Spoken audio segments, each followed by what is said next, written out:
Nhớ rồng nữa trời. thế cứ nói chị ở nền gì được tôi thấy đông được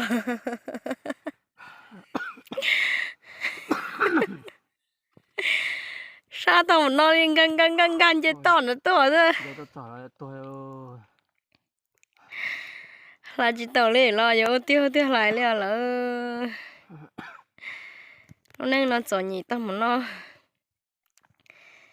giờ tiệm mó pin thì nó trở so hết chị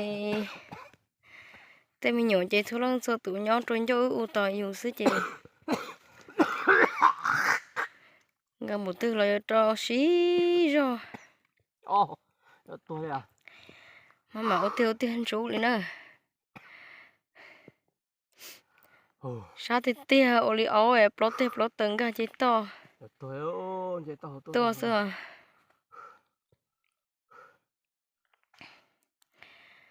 sát sắp lỡ liền lỡ Sắp bự sao? giờ lúc chơi phư mà chắc khí sẽ chỉ pin thì gì còn tia té kịp bê lòng ôi yang trọc vấn đi chỗ chỗ nó sẽ theo sát sát tại rồi nữa Món cho trong này nè. Chỉ thành đông là chúng mình phải thế. Cái lại cái bự thôi. có chữ nhớ cho nó cũng mà nó như trả cho dù sẽ theo lúc nãy giờ nhỉ chứ giờ tao mua món rượu uống liền lỡ tôi sẽ chấp rồi bên mong cho cái chọn nhỉ bên hải mi mong giờ ý hải mi mong chọn nhỉ chấp rồi xua lăng xua lử hải năng nữa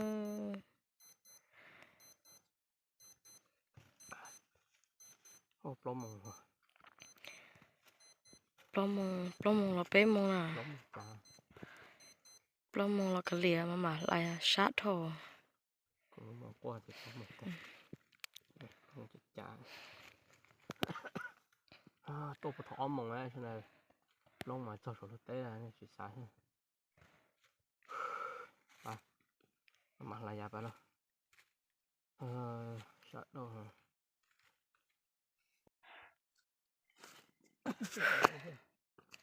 mà mở anh to à sát thôi rồi sát hàng tim muốn đi sửa cho nó lần đầu bữa số lúc tết số cái hà là cho nó đã tết nó rồi đó chị mà sát thôi ở tu này chị tao hồ chị kịp bên lần chị sát thôi liền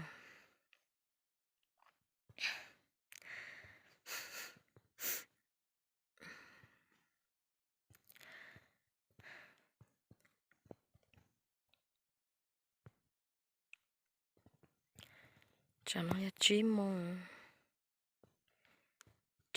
bài đi cháu